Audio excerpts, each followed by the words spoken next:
Masyado tayong tutok sa dulo, di ba? Yung tipong kailangan nandun na tayo agad.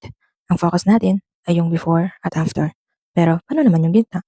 Yung magulo, tahimik, at minsan ay nakaka-frustrate na bahagi kung saan parang walang nangyayari. Pero sa totoo lang, doon tayo nabubuo. Ngayon, pag-usapan natin yung tinatawag nating The Gap, na located sa Albany. Hello everybody! Welcome back na naman dito sa aking page. Itong mga nakaraang araw, pakiramdam ko nasa gitna ako ng dalawang version ng sarili ko. Isang pa ako nandun sa buhay na nakasanayan ko na. Yung isa naman, pilit na inabot yung bago. Mahirap, medyo nakakalito, pero na-realize ko na dito pala talaga tayo lumalago. Ang gap ay yung distansya sa pagitan ng gusto mong maabot at sa kung nasaan ka pa lang ngayon. Alam mo, sa isip mo kung gaano kaganda yung gusto mong maging resulta. Maging business man yan, branding, o personal goal.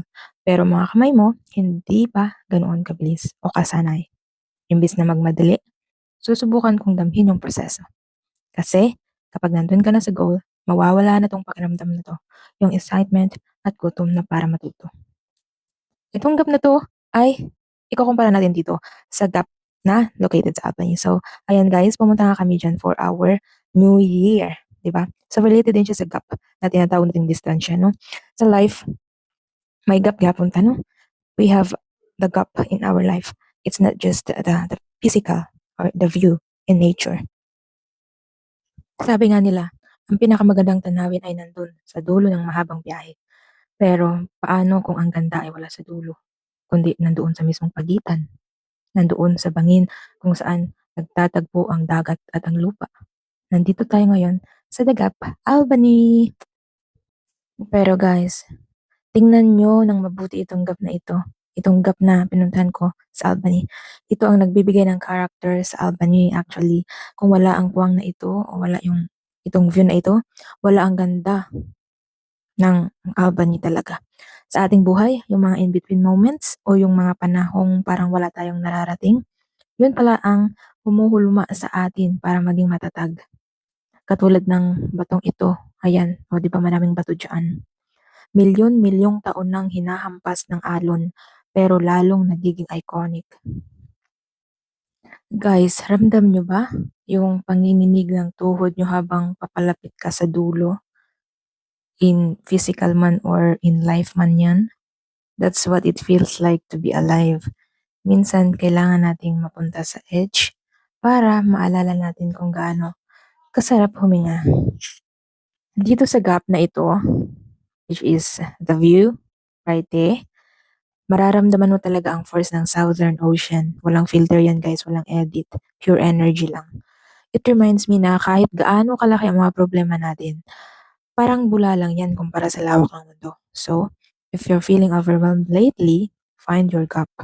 Find a place that reminds you how big the world is and how small our worries actually are. Alam niyo ba, may sikat na theory tungkol sa pagiging creative. Tinatawag din itong the gap. Sinasabi rito na sa simula, ang ganda ng taste mo, alam mo kung anong maganda, pero ang skills mo, hindi pa sapat para magawa iyon. Kaya, madalas, nadi-disappoint tayo sa sarili nating gawa. Pero tignan nyo itong mga bato dito sa Albany. Hindi sila naging ganito kaganda overnight. Kinakailangan nila ng libo-libong taon ng pressure at hampas ng alon para mahubog. Your creative journey is the same. Don't quit just because there's a gap between your vision and your work. Just keep showing up, just keep shooting, just keep fighting. Kaya dito sa Albany, hindi lang laging sunset at golden hour. Minsan, biglang didilim, lalamig, at babagyo. Pero doon mo makikita ang totoong bagsik ng dagap. Yeah, I can feel and I can imagine that na kapag siguro may bagyo dito, napakabagsik dito. And minsan talaga sa buhay, akala natin gap lang ang problema natin. Yun pala, may bagyo pang kasama. But you know what? The ocean is more alive when it's stormy. Mas ramdam mo yung power. Huwag kang makatakot sa bad weather ng buhay mo. Doon lumalabas ang pinaka-epic na shots. At doon mo mas makikilala ang sarili mo. Don't be afraid of the depth. Be afraid of the life that never tried to look down. Stand your ground, face the wind, and let the gap remind you how strong you actually are. And that's all for today's video. Thank you everyone for watching. Bye bye.